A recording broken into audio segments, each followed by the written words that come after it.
Party का जो अपनी पार्टी का एजेंडा जो है ये कैसे है, क्या है, इसमें क्या क्या रखना है, वो उसकी बुराई थी। Audio Jungle. ये प्रेस कॉन्फ्रेंस हमने आज बुलाई थी कि प्रेस को हम ब्रीफिंग देखें इन जर्नल कि हमारी पार्टी का जो अपनी पार्टी का एजेंडा जो है तो ये कैसे है, क्या है, इसमें क्या क्या रखना है, वो उसलिए बुलाई थी। तो हमारी अपनी पार्टी को इस वक्त हो गए 18 महीने टोटल इसमें आए हुए सियासत में, और मेन एजेंडा इसमें था हमारा कि हमें पहले तो यहाँ पर पीपल्स रिप्रेजेंटेशन होनी चाहिए, मतलब इलेक्शंस, और उसके बाद जो है स्टेटहुड की वो होनी चाहिए वापसी। और दो मुद्दे और थे इसमें, एक तो अनएम्प्लॉयमेंट का मुद्दा था जो इस वक्त बर्निंग इशू है पूरी यूटी में, जिसमें कि अनएम्प्लॉयड यूथ जो है ओवर एज हो रहा है और उनके लिए कोई रोज़गार का वो जो है इसमें नहीं है। और जहाँ तक इसमें बर्निंग इश्यूज कुछ हैं यहाँ हमारी चिनाब वैली के खासकर, और आम तो पूरी यूटी में बर्निंग इश्यूज हमारे पावर का प्रॉब्लम है, जम्मू में भी है, कश्मीर में भी है, जहाँ ये हमारी चिनाब वैली में ड्रिंकिंग वाटर की प्रॉब्लम है इसमें। और ये जो नरेगा का था हमारा एक जो 100 डेज़ का था वो भी एक इशू है। इसी तरह से हमारे जो यहाँ हमारे विलेजेस जो थे इसमें जिसमें पावर प्रोजेक्ट हमारे बने हैं रिवर चिनाब पर, इसमें MOU साइन हुआ था कि जो लोग इसमें हिट हुए हैं जिनकी ज़मीनें इसमें आ गई हैं तो इनको हमने फ्री पावर देनी थी, लेकिन वैसा कुछ अभी तक नहीं हुआ है। और जो इनकम जनरेटिंग यूनिट्स थे यहाँ पर इसमें भी कोई ख़ास पेशरफ्त नहीं हुई, चाहे वो खादी विलेज की तरफ से हो या MSME की तरफ से हो। 5 लाख रुपए का लोन जो फ्री देना था तो इसमें कोई ख़ास पेशरफ्त नहीं है। तो और कुछ वादे जो हैं बहुत पहले थे, यूटी गवर्नमेंट से पहले हुए थे। यहाँ पर वुमेन कॉलेज डोडा का चीफ मिनिस्टर तब थे गुलाम नबी आज़ाद साहब। वुमेन कॉलेज डोडा का कुछ भी यहाँ पर इस वक्त तक वो शुरू नहीं हुआ, वुमेन कॉलेज डोडा। और एक था इसमें उन्होंने स्टेडियम में ही ऐलान किया था गंडोला प्रोजेक्ट, जो कि स्टेडियम से जाना था लाल दरमन वाया बिजार में, वो भी अभी कागजों में बंद पड़ा है और DC ऑफिस में ये सब फाइलें पड़ी है। तो इसी तरह से इसमें एक था वाटर ट्रांसपोर्ट जबकि ये बगलियार प्रोजेक्ट बना तो पानी जो है स्टेशनरी हो गया, तो हमने इनमें बताया कि ये वाटर ट्रांसपोर्ट यहाँ से शुरू करो अप टू रामबन। तो इसमें सर्वे भी हो चुकी थी, सब कुछ हो चुका था, लेकिन वाटर ट्रांसपोर्ट जो है अभी तक इसमें दिल्ली से भी सभी, इवन कि पवन कोतवाल साहब ने भी इसमें काफ़ी वो एज डिविजनल कमिश्नर हम वो की थी, पेशरफ्त की थी, मॉनिटर किया था, और यहाँ की इसकी चिनाब की वेलोसिटी को देखे हुए तो इन्होंने उस वक्त जो है रिकमेंडेशन हुई थी कि 2 वेसल इसमें चल सकते हैं डोडा से रामबन तक, ताकि अगर हमारी जो आम रोड है इस वक्त नेशनल हाईवे जो है अगर किसी वक्त भी बंद हो सकती है या इसमें जो गाड़ियां हैं, सामान है, सब्जी है, बाकी चीज़ें हैं, वो आ जा सकते हैं। लेकिन इनका भी ये भी DC साहब के पास फाइल पड़ी, इसमें भी कुछ अभी तक नहीं हुआ है। और सबसे जो हम देख रहे हैं इसमें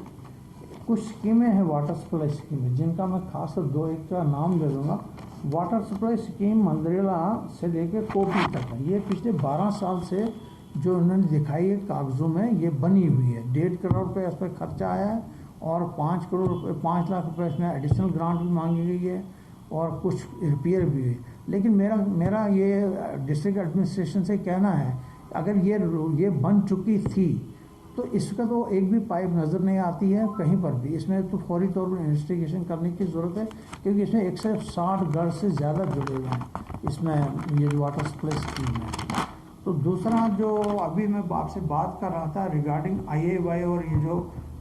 रूरल सैनिटेशन का मसला है, रूरल सैनिटेशन और IAY में जो है लोगों ने मकान बनाए, उनकी पेमेंट अभी तक नहीं हुई है, अभी तक भी नहीं हुई है। वजह यही बता रहे हैं ब्लॉक वाले की इसकी साइट बंद हो चुकी है, और इसी तरह से रूरल सैनिटेशन से भी टॉयलेट्स बनी है, वो जो बाथरूम बनने थे उनमें भी पेमेंट्स नहीं हुए हैं। नरेगा में एक एक्ट है वो 100 दिन का रोज़गार, लेकिन अभी मैंने कुछ लोगों से बात की रूरल डेवलपमेंट से, उन्होंने कहा कि ये 100 दिन का रोज़गार में पैसा आता है, लेकिन मुझे नहीं लग रहा कि ऐसा कुछ है। इसमें डिस्ट्रिक्ट एडमिनिस्ट्रेशन को पूरी तरह ये देखना चाहिए कि क्या ये वाकई इसमें कोई मॉडिफाई हुआ है, नरेगा एक्ट मॉडिफाई हुआ जो कि लोगों के उनसे जुड़ा हुआ है ये एक्ट है। तो ये कुछ चीज़ें थी, कुछ बर्निंग इश्यूज थे ये। और यहाँ अभी जो ब्यूटी बनी 5 मार्च को जब ये सब कानून चेंज हुए तो इसमें लोगों में एक आम सी वो बात चली गई कि यहाँ की ज़मीन, यहाँ का यूथ, इनको अब नौकरी नहीं मिलेगी, इनको अब जो है ज़मीनें इनकी ले जाएंगी। लेकिन हमारी पार्टी, अपनी पार्टी ने ये मोहतरम इसके साथ ऑनरेबल मोदी के साथ,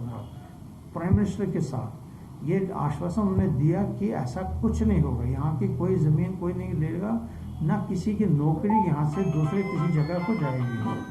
तो ये चीज़ें थी कुछ जो हमारी पार्टी ने पेश रफ्त की। अब इसमें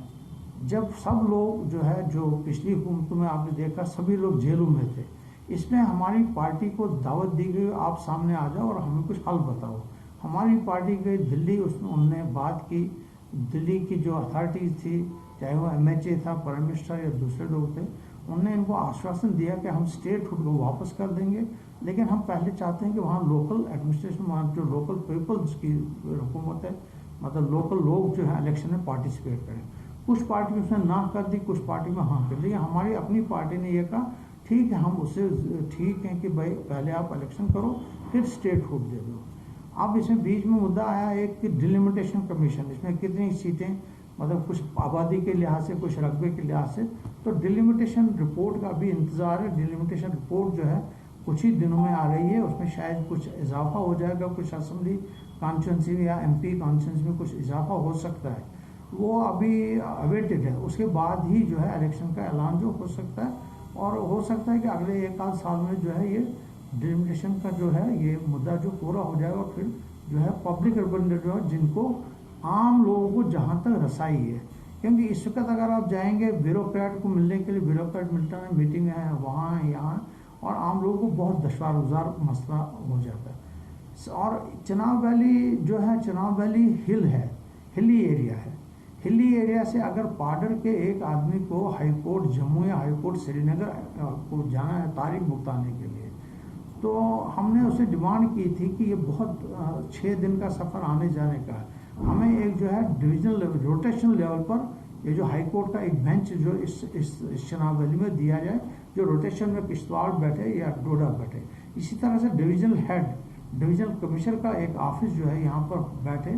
ताकि ये जो रोटेशन में जो जितने काम है डिवीजन, क्योंकि पार्डर, मड़वा और वहाँ के लोग जो हैं वहाँ उतनी दूर पहुँच नहीं सकते हैं, या जम्मू या श्रीनगर। हम कहते थे कि हमें यहाँ पर एक डिमांड थी हमारी शुरू से रही है। अब आप जो सर ट्रैफिक का निज़ाम डोडा का है उसके, हाँ, ट्रैफिक का निज़ाम ये एक मैं समझूंगा ये तो लोकल एडमिनिस्ट्रेशन और ये म्यूनसिपलिटी के हाथ में था, लेकिन अब इसमें मोटर व्हीकल एक्ट क्लियर कहता है मैंने अगर गाड़ी खरीदनी है तो मेरे पास अपनी होनी चाहिए, अपनी जो पार्किंग होनी चाहिए। लेकिन मैं खुद भी देख रहा हूँ, मैं 7 दिन से देख रहा हूँ कि डोडा की जो अंदर की आबादी है इसमें जो है ये रोड पर गाड़ियाँ खड़ी हैं, और इसमें एडमिनिस्ट्रेशन को चाहिए कि जो रोड पर गाड़ी खड़ी उनको उठाकर पेनल्टीज डाल दे, वहाँ पर रोड क्लियर कर दे। और दूसरा इसमें था कि हमने ये सुझाव दिया था, क्योंकि अब रोज़ तो ट्रैफिक तो बढ़ती रहती थी